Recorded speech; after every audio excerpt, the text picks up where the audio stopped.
May kita? Ha? Birthday. Kanta mo si tita birthday. Happy birthday, tita. Dali. Kiss na lang, lugod. Isa na lang kiss. One more kiss. One more. One more kiss, dali. One more. Hello po. Lunch later. What do you want to say? Happy birthday. How about you? Pa?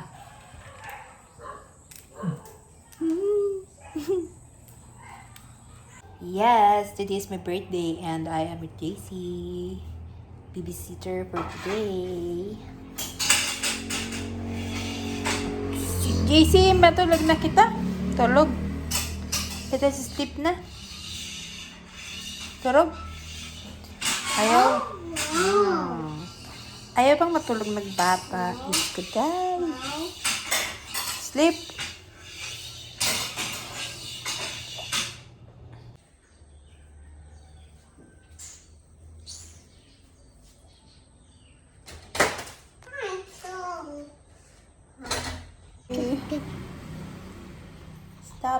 Stop, don't do that, don't, ouch, no.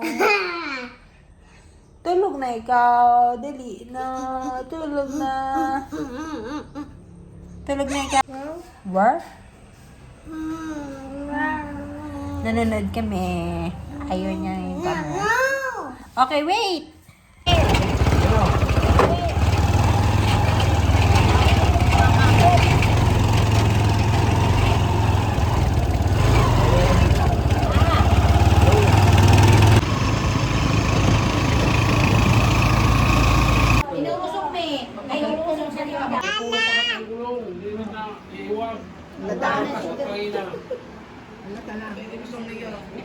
Opo na ikaw.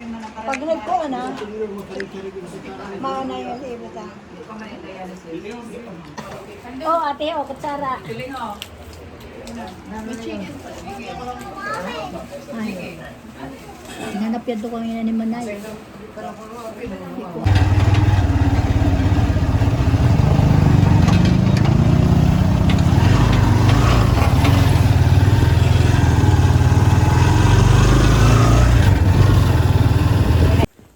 Good evening. So, this is the end of the day.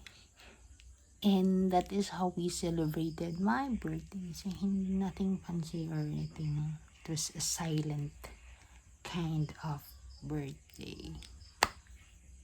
So, yun lang. I'm wishing for prosperous 2025. Basta, masaya lang. And yun, always remain with God. Like, never forget about Him. Yan lang. So, thankful ako na at the age of 32, I had experiences many things, especially sa traveling. So, I had traveled more than 2 new places. So, thank you so much for that. And wishing for 33 more travel. Not really, I mean, kasi there are other priorities that I have to do. Pero yung bang, kung kayang isingit, why not? Yeah. And basta, siguro kaya naman, mamanifest naman yun, di ba? I can do it. Yun lang. So, thankful ako sa lahat ng blessing na binigay sa akin, God, this year, of course. And, wala. And basta masaya lang po ako today. Nothing fancy. Walang masyadong maraming ganap ba. Wala akong masyadong ginawa. Pero, okay naman. Masaya. I celebrated it ng masaya. And, actually, since nga hindi ako nag-ingay that it's my birthday, so, I only received 1 message of greetings. And thank ko doon sa nag-greet sa akin. isang person nag-greet sa akin ng birthday kasi birthday din niya. And he was my student. Yeah, so thank you so much for that. Kasi siya lang talaga nag-message sa akin. Wala akong kaibigan na nag-message sa akin. It's my birthday. As in, wala. They don't remember it. But it's okay kasi ako din naman, nakakalimut din naman ako ng birthday ng mga kaibigan ko. Minsan. Yeah, naalala ko lang kasi nakita ko din sa Facebook. So sila, hindi rin naman nila nakita sa Facebook kasi nga, hindi rin naman ako nag-post or nobody greeted me. So yun, walang nakaalala. But it's okay. I learned so much about life naman. Yes, so okay lang yan. And mature naman, dapat nag-mature tayo. Better, for a better version of yourself. Sabi nga ng kapatid ko, nakausap ko siya kagabi. Overnight talking kami kagabi. As in, like, past 12 na kaming nag-stop mag-usap. So, kausap ko siya sa cellphone ko yan. Sabi niya sa akin, ang tunay daw talaga na strong is those person who are alone. Hindi daw pwedeng tawagin na sulit yung 2, 3, or 4. Kasi hindi sila iisa.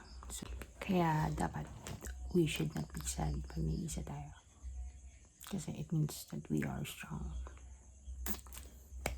So yun, basta marami siyang kwento sa akin. I admire my brother so much talaga. Kasi aside from the fact na sobrang bait niya talaga. Like, hindi siya nagagalit. Ayaw niya na, nagagalit naman siya, pero ayaw niya masapag-away.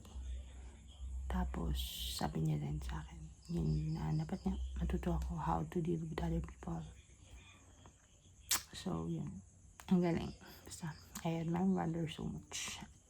Yung, belief niya.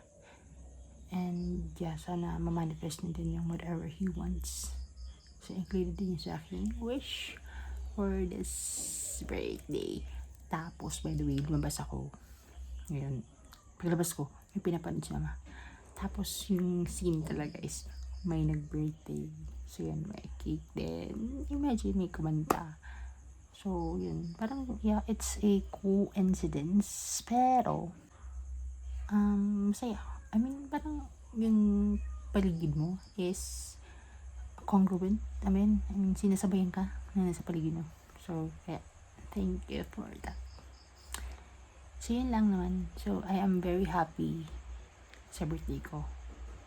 Thankful ako sa edad ko na 32. Kasi 30 na ako ngayon. 32, marami akong natutunan. That's why I'm happy. Thank you. Masayang-masaya ako. Thank you kay God talaga. Siyempre sa family ko rin. Matababo ako kay God. So, yun lang. Be positive, be happy, and God bless. I feel I'm so pretty today.